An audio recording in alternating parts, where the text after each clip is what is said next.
Chapter 1. Octay Kim. Blessed is she who never discovers her talent. The Redemption. Shadow blanketed the family estate, robbing the world of color. Leaning back on her four hind legs, Ock watched the majestic Scary descend, graceful despite its size. Mother said this one had several structures mounted on the arch of its back, with room enough for 20 Ashkaro. The silhouetted creature, all writhing tentacles from this angle, grew in detail as it reached the landing dock. A questing limb ending in a jagged maw reminiscent of those carnivorous plants in the wilder jungles found one of the mooring pylons. Barbed spikes caught in wood, and the Scary tilted as it pulled itself toward the dock. On the far side, another arm found the opposing pylon, righting the massive beast. Ock gasped in wonder. It's beautiful. Infatuated with the play of light and the infinite hues of the world, she studied the Scary's shimmering carapace. 1,000 shades of yellow and gold glowed lustrous, its underbelly darkening to something not far from the green of her own exoskeleton. Where the Scary's translucent shell ended, the remaining tentacles swayed in the morning breeze. The balloon creature hung suspended in air as if by magic, losing altitude with maddening patience. Out of Ock's sight, somewhere on its back, a crew guided the creature toward the Kim family landing pad. It was rare to see Scary here, the platform more commonly a roost for the flitting tramia the family used to deliver messages. She loved watching the riders bring the vicious four-winged predators toward the dock in a mad, plummeting spiral as if tumbling out of control, only slowing their descent at the last possible moment. They'd dismount like heroes from the stories, dip a respectful nod to Ock even though she was a child, and rush to report to Mother. Father said they were showing off, that such aerial acrobatics were dangerous and unnecessary. Mother said males couldn't understand such things. Ock suspected both were right, but it was still a beautiful sight. More of the Scary's tentacles reached for pylons with serpentine elegance.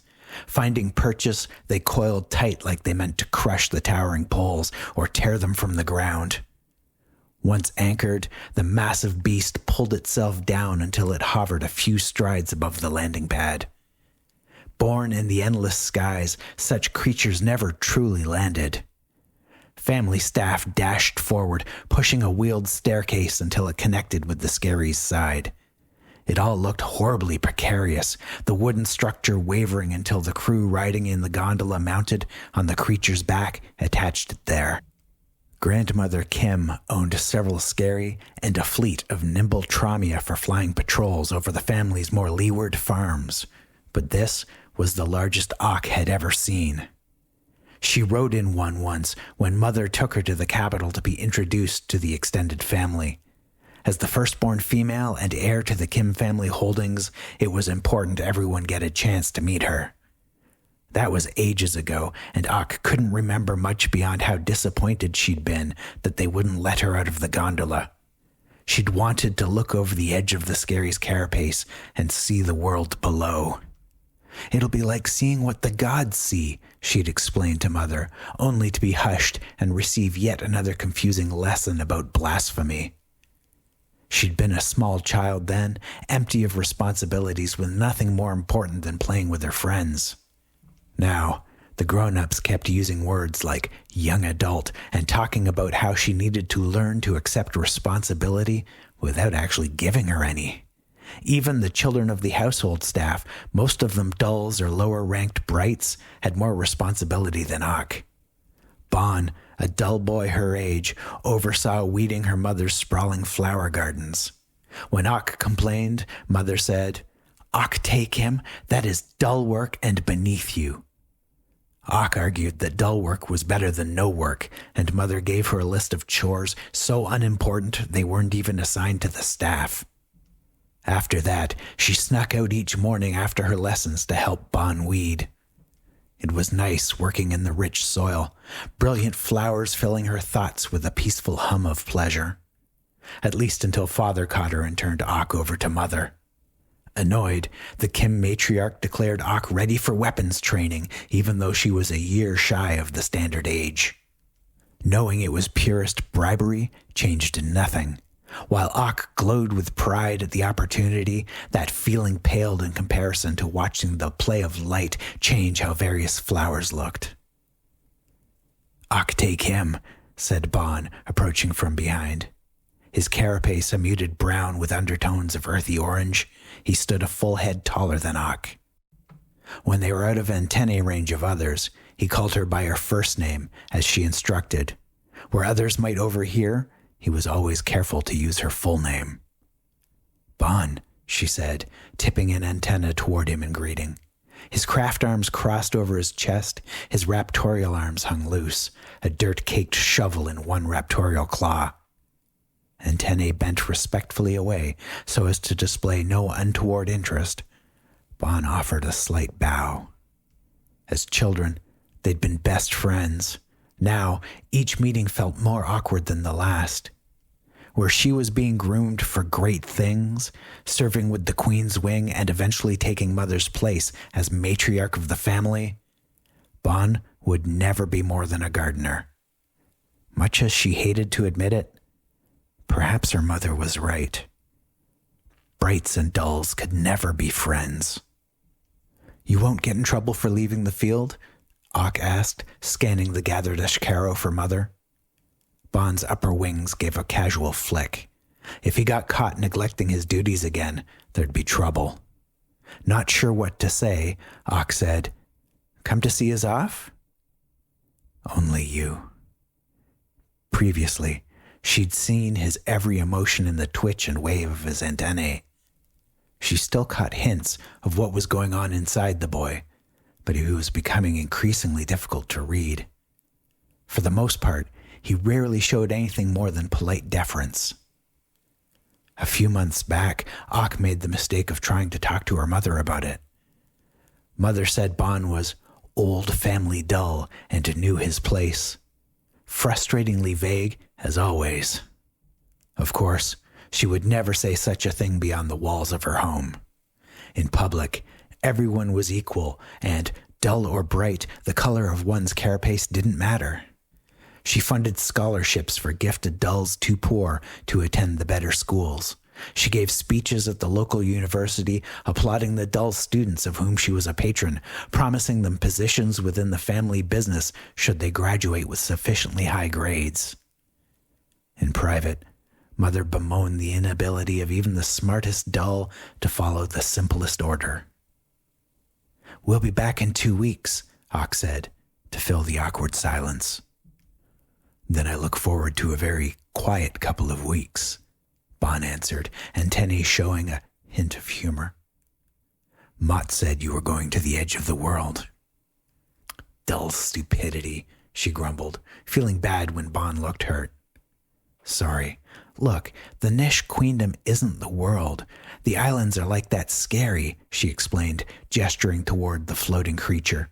"But so much bigger it's impossible to imagine. We Ashkaro live on their backs, forever traveling the river of days." She'd read stories of islands populated by banished corrupt and marauding pirates. There were savage, feral islands where Ashkaro had reverted to their hive roots, and the queen ruled over mindless drones, warriors, and workers. It was too big for even a bright to truly understand. What chance did an uneducated dull have? "The cottage is near the edge of the island," Ak added. "Mother promised we'd go see it." Bon's wings shivered in excitement. "You'll get to see Kratosh, the storm beneath the world," he said, voice soft. Darting a quick look to make sure no one had noticed them talking, he added, "Will you tell me about it when you get back?" An antenna bent toward her and then flicked guiltily back into place. "I will." "You're very good at describing things," he said. "I like to close my eyes and lose myself in your words. The colors, every subtle shading, It's like I'm there, like you somehow transport me. One main eye glanced in her direction before again focusing on the scary. It's how I'll get to be there with you. I'll tell you every detail, Ock promised. Mother won't like that. The older Ock got, the more Mother disapproved of her spending time with the dull boy. Or any of the one named Dullstaff, for that matter. Ock's little sister, Rate, spent most of her time playing with a dull girl the same age, and no one cared. But if Ock spent more than a moment chatting with Bon, her mother appeared as if by magic and assigned both of them chores. Usually on opposite sides of the estate. Bon's antennae twitched, suddenly betraying nervous energy. "What?" she demanded. "Spit it out!" Reaching into the front pocket of his earth-stained smock with a craft claw, he withdrew a wooden figurine. He kept it hidden from sight. "What is that?" she asked. "Did you make it?" He nodded. "Show me." They might be friends, but Bon was a dull field claw and Ock heir to the Kim family business. He couldn't help but obey. Bon lifted his claw, opening it to display the figurine. Plucking it from his grip, she leaned forward, squinting to take in the exquisite detail. Carved and painted, it depicted a bright female. The veins in the upper wings were meticulously captured.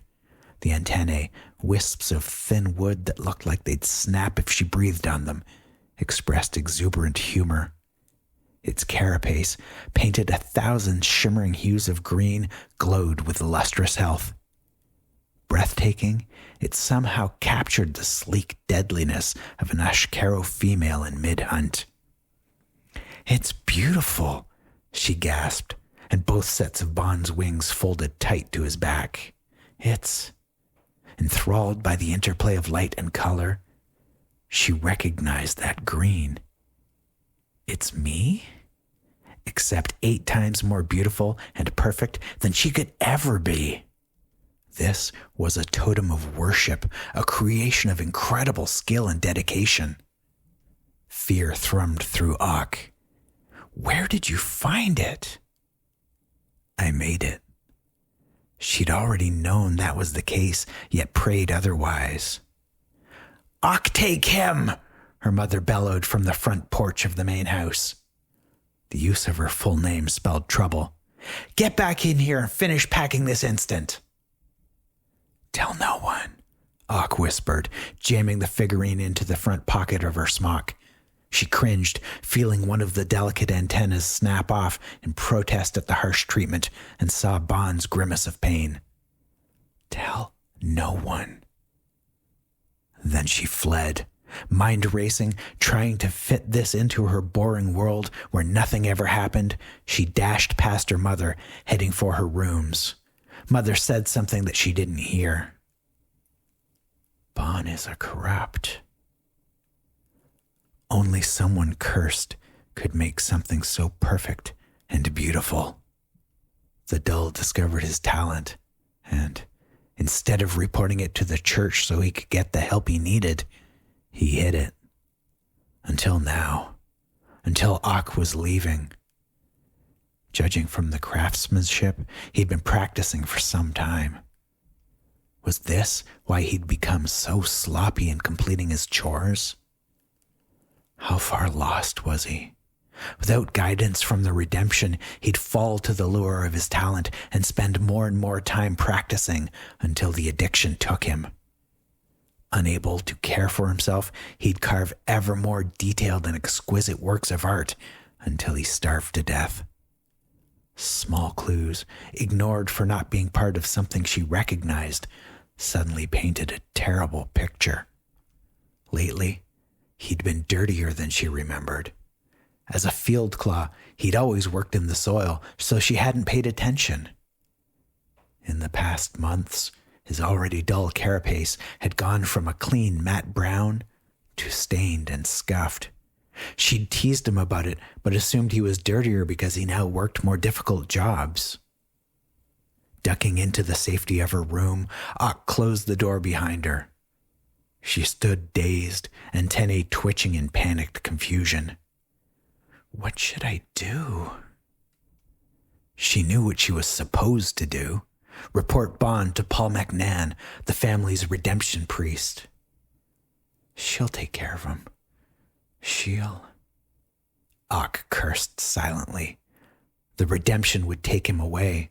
His talent wasn't dangerous, so they wouldn't banish him to a corrupt island, but he would be sent to the Leeward Desert. He'd spend the rest of his life living among the corrupt, never to return. She'd never see him again. The polite knock of house staff sounded on her bedroom door. Enter. The door swung open, revealing Vaz Wen's pale red carapace. No matter how she might buff it, it would never shine. The head of the maids bowed. Ock, take him. Your mother sent me. The family is boarding now. I have to finish packing, Ock said, realizing the clothes she'd previously laid out were gone. She'd been too distracted to notice. It's all taken care of, said Vaz, and Tene dipping in apologetic correction. Of course it had. Mother only called her in to get her away from Bon without having to be rude to the boy. Numbly thanking Vaz, Ock headed to the waiting skerry. The household staff and groundskeepers gathered to see the family off. Scanning the crowd, Ock saw no sign of Bon. Had he left to work on the next figurine? Why carve me? She worried she knew the answer.